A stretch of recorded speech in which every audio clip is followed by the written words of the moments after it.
عالمانو د اطاعت او د اتباع په منځ کې څه فرقونه ذکر کړي دي. یو فرق دا دی چې اطاعت اولنې مرتبه ده چې زړه د الله او د الله رسول خبرې ته تیار کړي، د زړه کې دا فیصله وکړي چې د الله او د الله د رسول مقابله کې کمال پیر راځي زه به نه منم، کمال استاد راځي زه به نه منم، کمال شیخ راځي زه به نه منم، کلام مجتهد او امام او تنظیم پارټي ژوندی او مړی راځي زه به د الله او د الله د رسول مخې ته هېڅوک نه منم.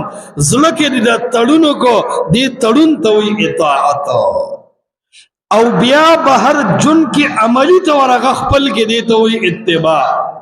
نو اطاعت او اتباع کې یو فرق دا دی چې دا اطاعت لومبه مرتبه وي د زړه او اتباع دویمه مرتبه وي د اندامونو.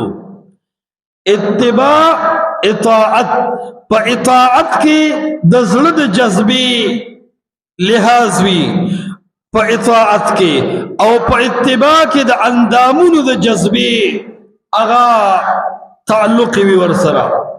دغه رنګ اطاعت فکری هم آهنګي ده، ذهن چا سره برابرول، او اتباع وی عمل چا سره برابرول.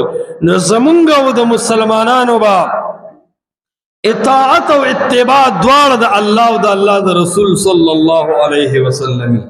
مونږ به د زړه نن دا تسلیمو چې مونږ د الله او د الله د رسول تابعدار یو، د دې مخې ته به بل چا خبره نه منو. او بل د اتباع زمونږ به عملونه غم او خادي، زمونږ معاملات، زمونږ رسم او رواج دا به د الله او د محمد رسول الله صلی الله علیه وسلم د طریقې سره برابر وي، دا به اتباع. نو دا د مسلمان دپاره یو ډېر ضروري خبره ده چې دې اطاعت هم پیژني، دې اتباع هم پیژني. اطاعت دا وایي د زړه نه د چا سره محبت ساتل، زړه کې څوک د محبت دپاره مقررول. اتباع وی په خپل عمل کې د چا سټایل کول، د چا پیخه کول، د چا سمپل استعمالول، د چا نمونه استعمالول.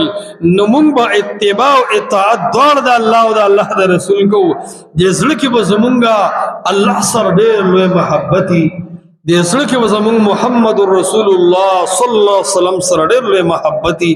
دا زمونږ د اطاعت مسله ده.